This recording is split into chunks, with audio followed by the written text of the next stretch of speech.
Hello mga koys, karon no sa iyo day kay ta nilakaw kay mao karon ang karong adlaw ato ang practicum sa ato ang PC is RB o refresh BT.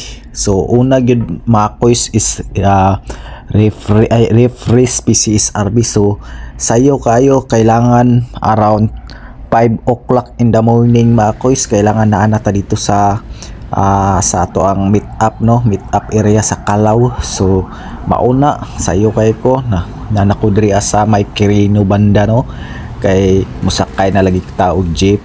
So may gani kay nakasakay dayon ta og jeep mga koys, mao pag-abot na to sakay dayon no, kay para dili ta malit, kay para makaapas ta sa sakyanan. Kay ato ang practicum karon mga koys layo-layo baya sa Cavite no. So kung mabiyaan ka sa sakyanan nila, sa service nila, so ikaw gyud imuhang bago ang moadto didto ano, so mamiliti kag taxi or move it motor. So para dili ta malit, para dili ta kasakay mga inana mga koys, move it or grab, magsayo ta kay para di ta malit og makasakay ta silang service. Kay free service man mga koys padulong og Cavite no, kung mag-training og refresh PCs RB, free service lang mga koys, wala kay barayan.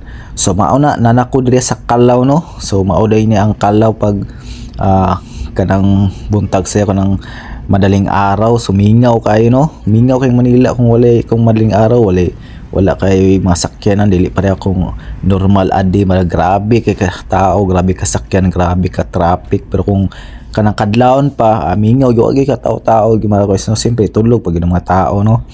So mauna na nako diri, mauna din ako makauban ako. So daghan gyud kaayo no, daghan kay mag-training og refresh PCs RB. Sa agol na siya mga koys, refresh PCs RB o refresh BT o unsa na mga training dra. So ang site nila gyud is sa Cavite no. So mao na mga service na mga koys, na sila banry o kanang bus bitaw o unsay pangalan na sakyanan ni pang social man. Tapos mao ni mga koys sulod na dai ko di sa lang sakyan na sa ilang service sa akong gitrainingan, kay free service lagi ta. So mao na sakay na ta, tapos mga taod-taod larga na. So mo na naabot na dai mi lima ko is fast forward no. So naabot na mi diri so mao dai ni ang training site mga koys akong gitrainingan. So nindot napaka okay gyud kay no. So bag-o ni diri mga koys, bag-o gyud ni facility, bag-o ra na human. So bag-o tanan ang mga equipment, new tanan, walay luma, pati CR, pati mga equipment nila sa mga fireman outfit tanan mga koys, bag-o gyud no. Mong diregi pa training. So nindot ko siya, tapos dali ra kay nakuha ilang certificate. So mao din ni swimming pool na mga koys no, sa akong gitrainingan na Citic.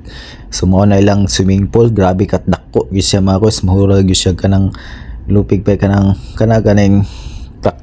kanang na-event bitaw na mao na. So wala pa kay simentado dra, nag-construct pa sila mga koys. So under construction pa dapitan na side, tapos gina-extendan pa lang building pataas no, kay bag-o pa lagi. So mauna, so naa di ay sila free jacket ri mga koys, kanang free t-shirt o free long sleeve o free pants no. Ay dili di siya free mga koys, gibarayan din ako siya og 400 pesos no. So mauna ako makauban mga koys, mga seaman po na sila. Muna nagklase nami kay pa start na among training, naghulat na lang dai mi sa among instructor diri na time. So mao na ang akong giunang gi-training is refresh PCs RB. So mao ni ako makauban, nagpila mi ani na time mga guys.